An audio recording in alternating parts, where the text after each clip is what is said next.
Everybody loves lists. Well, Brick loves Lamp, but everyone else loves lists. And one of the most popular lists is the greatest athlete or players of our time. And LeBron breaking the scoring record last night got me thinking.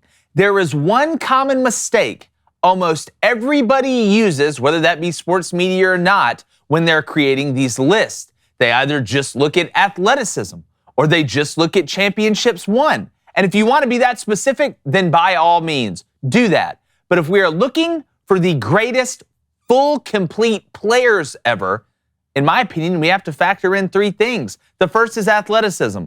The second is rings or championships won. And the third is how they affected or changed the game. So I have come up with a term that includes all three. The top 5 sportsmen of our time. A list to end all lists. So without further ado, let's start at number 5. Michael Phelps is the closest thing to a speedboat that humans have ever produced. He has the most gold medals of any athlete ever, and he set new precedents for swimming and has changed the sport forever. The only person with a better breaststroke was me in my second year of college. Number 4, he just solidified his spot with his recent World Cup victory. The little wizard that is Lionel Messi. He has been the nastiest player on the pitch for a long time, overtaking Ronaldo in my opinion. His ability to do everything at a high level and do it for such a long time, including in clutch moments over the years, has propelled him to become the best player ever in the world's most popular sport, outside of making fun of how bad Stephen Colbert sold out. Number 3 for me is Tiger Woods. Now, some people say golf isn't a sport, which if you've ever attempted to play golf, you know is 100% wrong. Not only is Tiger Woods the greatest golfer ever, he is the perfect combination of athleticism, championships, and changing the game. He only trails Jack Nicklaus in majors, but he transformed the sport while making more consecutive cuts than Freddy Krueger as a judge on American Idol.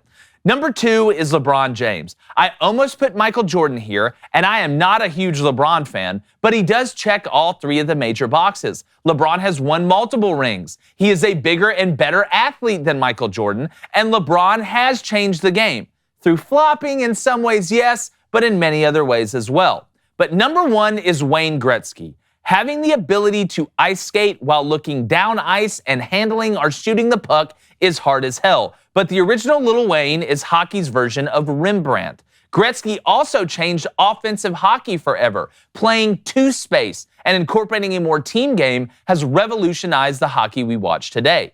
So that's my list. Tell me what you think in the comments, because I'm sure half of you are pissed and half of you are probably excited. Look, if we're going to talk about best straight athletes ever, I mean, Bo Jackson, Jim Thorpe, like to me, being able to put them all together or combine the rings, changing the game, and athleticism, isn't that the ultimate warrior, right? The ultimate player, the ultimate sportsman. And I know I didn't have any women in there because I hate to say it, there's not one woman that is more athletic than any of those guys. Or I'm sorry. Get out. It kind of disqualifies you when we're looking at this. So, Ken, what do you think about my list? I like your list. Say it again, top to bottom here. Tell me what is it? Wayne Gretzky. Right, we have Wayne Gretzky, number 1. Okay. We have LeBron James, number 2. Okay. We have Tiger Woods, number 3. Lionel Messi, number 4. And Michael Phelps, number 5. Okay. And I want people to know, I know this says Jake's picks for greatest athletes. These are greatest sportsmen. All right, sportsman to me is the combination of the 3. We're not talking about just athleticism. Well, yeah. I mean, athlete. When I hear the word athlete, I don't just think like athletic ability. Like you're talking about female. There's a lot of women out there who could beat Tom Brady in a race. You know, like if we're just going on like who is or jump or have a higher 40-inch vertical or something like that. To me, I think you have to include the championship level they played at in the term athlete. But you're just calling that sportsman. Sportsman. I'm putting it together. That way there's no confusion. What I'm trying to do is just avoid confusion because people say, oh, well, look, LeBron James is a better athlete than Michael Jordan, right? He's bigger, he's stronger, he's faster, he can jump higher. Just pure athleticism. Let's go measure it out. No, he couldn't jump higher. Michael Jordan had a higher vertical. I don't know, but LeBron's 6'9". Well, I mean, yeah, he's bigger, but you said he could jump higher, but that's not true. I think when LeBron puts his hand up in the air at its highest point when he jumps, and Michael Jordan puts his hand up in the air at the highest point they jump, I think the ball's higher for LeBron. That's not really jumping. I mean, Michael Jordan had a higher vertical leap, but it doesn't matter. So you're saying that. But I thought you changed it to sportsman, though. Yeah. But you don't have Michael Jordan on your list. No. Just having two guys or from Tom the same Brady. sport.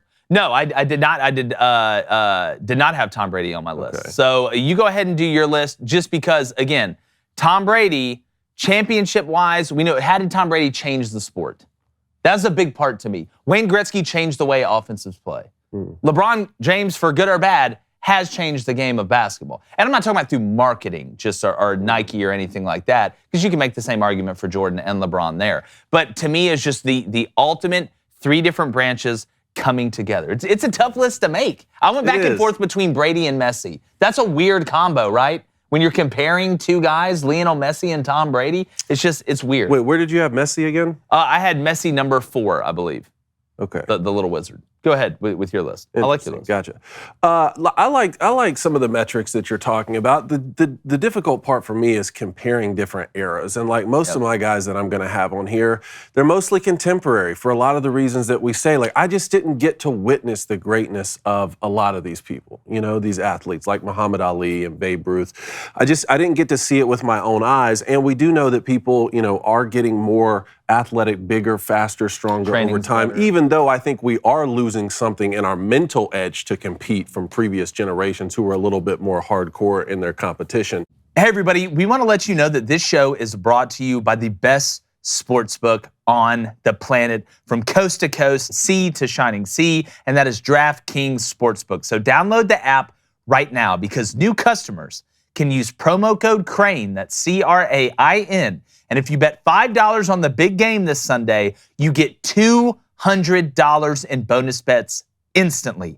That is $200 straight to you instantly, but only with promo code CRANE, CRAIN, only at DraftKings Sportsbook. We love it, we live it, we learn it. DraftKings, the daily fantasy is fantastic as well. There's a lot of novelty props. Got them right here. Weekly specials. What are a couple that you're looking Man, listen to this novelty prop here for the Super Bowl. Combined jersey numbers of all the touchdown scores over under 160.5. Other than Travis Kelce, a lot of low numbers. Yeah, I mean, you look at, A.J. Brown's a low number. Devontae Smith's a low number. Pacheco's a low number. Valdez Scantling's both quarterbacks. The under smells good. Even if there's a decent amount of points sred, the under really smells good here.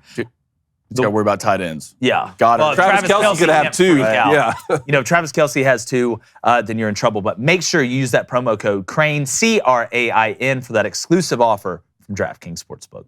I think a factor that we have to consider, especially if we're going to do something that covers multiple eras, is how superior was the athlete we're talking about to their contemporaries. Yeah. That's like the biggest thing I think we need to talk about. So when you guys always say that, you know, Babe Ruth wouldn't be able to get a hit in today's MLB, while I disagree with that statement, I do understand the concept there are better hitters today than Babe Ruth was, but he stood above his contemporaries so far or so high that you have to take that into account. So my list here, like Michael Jordan, I have Michael Jordan number 1 here. When you watch something like, even if you go watch something like The Last Dance, when you see how great Larry Bird was, and Magic Johnson, and Charles Barkley, and some of these other players who just unanimously agreed that one guy stood above even us when we got on the court to compete at the Olympics. Like, he was the alpha. That means a lot to me because you're hearing it from the mouth of some of the other greatest of all time in the sport,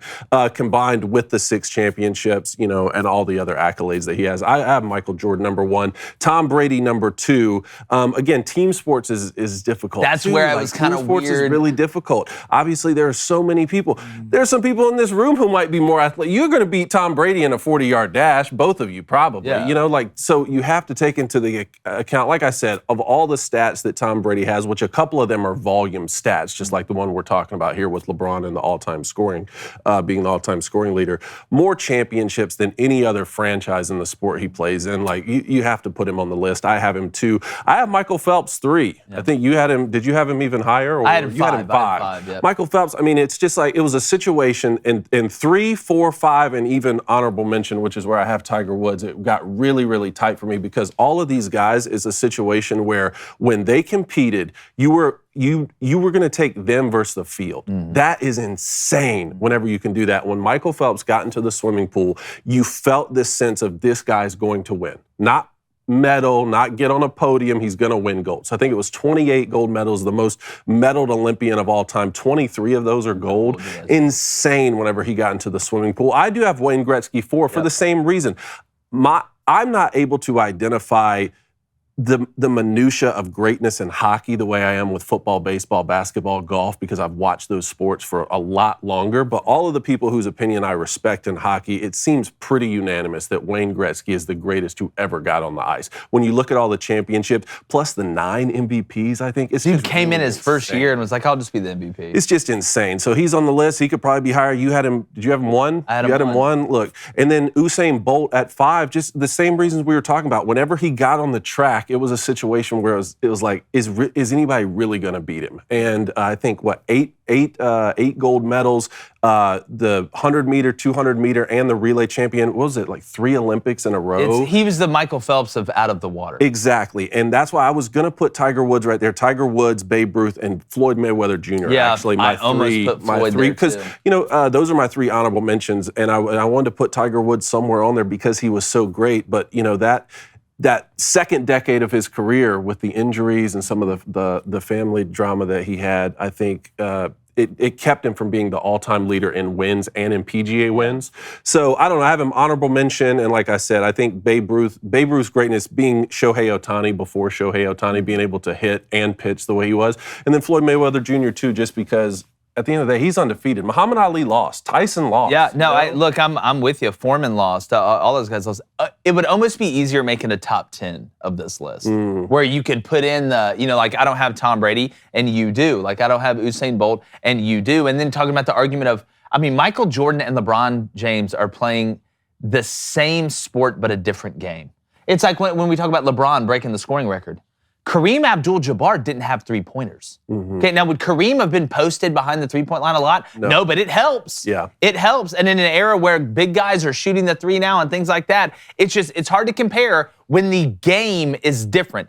More points are valued at certain places than they're not. The referees call the game 100% different than they used to when Michael Jordan played. That's why the era argument, I think, is the best one. All right, pull up my 5. Let's do it. Really no rhyme or reason to this. I don't know why I went in that in depth, but I definitely didn't do that. First, Bo Jackson, because it's Bo Jackson. All right? I have eyes, and I don't think there's anything Bo Jackson can. One of the things I think about is, like, can you just pick up any ball or any sport and be good at it? Right? Be somewhat good at it. When it comes to the best athlete, Bo Jackson was knocking down batting cages. He was running up walls. Couldn't dribble a basketball, though. Couldn't dribble, but could dunk it. Yeah, he could for sure dunk it. Could he shoot it? I don't know. Shoot an arrow. I trust you. You can shoot it. Oh, if you're in the wild, that's another thing. Yeah. You're dead. It's basically Hunger Games. All right, 2, Muhammad Ali. I know he lost, all right, but the way this guy was, he was one of the biggest athletes ever. Changed a society forever. 3, Michael Phelps. The dude has 28 gold medals. I think the other one closest is, 14? You have 10-plus gold medals than anybody else in the world. You're in my top 5 for LeBron James. He's the best ever to do it. It's hands down, he's the best ever to do it at this point. And then he almost dropped a 40-piece last night. I know they did lose, but at a year averaging 38, almost 30-plus points, almost playing 40 minutes a game. When you're averaging your age, almost. Is he 40 yet? Not yet. Was he 38? He looks like he's 100. 38. So give me LeBron James, then Michael Jordan. Michael Jordan was also a freak athlete, which I didn't know Michael Jordan had a 48-inch vertical. Yeah, 48. Yeah, look, Michael Jordan 48 guy. You are jumping out of the gym for that. So that's my top 5 right there is War Eagle Boys. Yeah, well, you know how you know when somebody's jumping high in the air? When they look like they're in the air longer than everybody else. That's the thing about Michael Jordan. Yeah. Like, we see Ja Morant and them just float and jump, feel like they could take a penny off the top of the backboard. If you watch Michael Jordan, like, the amount of time that this man hangs in the air, it's almost inhuman. You know who reminded me of that the first time I saw him when he was at Indiana was Victor Oladipo. It reminded me kind of that floating that Michael Jordan used to do, just being able to sky and to stay in the air. 2 things here before we move on. First, I just wanted to be on record that, like, how great of an accomplishment this is from LeBron James. Now, I know, like we said, it's a volume stat, and he's played longer than everybody, and the era is different, and the scoring's easier, and all that kind of stuff. It still is significant that he has scored more points than anyone else in the NBA. I can sit here and bash the guy for stuff that he said off the court and, his sort of off the cuff comments that he talks about as it relates to America, but it's still a significant thing that he accomplished. And then the second thing is on the Bo Jackson front, because I saw a lot of people last week when these lists were going around talking about if you don't have Bo Jackson as one of the greatest athletes, then your list is void. Is it better, is it better to be like really good at two professional sports, which Bo Jackson was, or to be singularly great at just one of them? I mean, Bo Jackson rushed for, I think, 2,700 yards in his NFL football career. Some guys have gotten close to that in one season. Batting average, I think, was 250, something like that. Again, not, nothing to write home about in terms of like being the greatest at baseball. So where's the line between, hey, you're just really, really good at every single sport there is, or you were the greatest at one of them? To me, I will always default to if you are able to have success in two professional sports, like a Deion Sanders. I'm not talking about just play. I'm talking about Michael Jordan going to Double-A and striking out a bunch for the Birmingham Barons. I'm talking about going out there and being a starter and legitimate. I mean, Bo Jackson made the Pro Bowl and the All-Star game, I think, in the same season cycle. I mean, that to me is. I always talk about versatility, right? That like the better you are at multiple things, the better chance you have to have success, and the more complete person and more attractive person in the business world, sports world, or whatever it makes you. That to me is a question that is comparing apples and oranges, though, David. I almost feel like you have to categorize it. I almost feel like are we saying dual sport athletes, the greatest dual sport athletes ever? Because how do I quantify being good enough to play multiple major league sports and not being the best ever at either one of those sports compared to the best ever in one of those sports? I think it's a non-quantifiable or comparable thing, which leads to great conversation and debate at the end of the day. So that let us know who do you agree with, David, myself, or Blaine, or drop us your list. Hey, YouTube. Yeah, you. We need you to subscribe. That'd be great. We want to keep growing the show, but we can only do that if you turn on that notification bell, you ring that thing like Quasimodo, and you hit that like button and make sure you're subscribed, because the content has just started like waves rolling on the beach.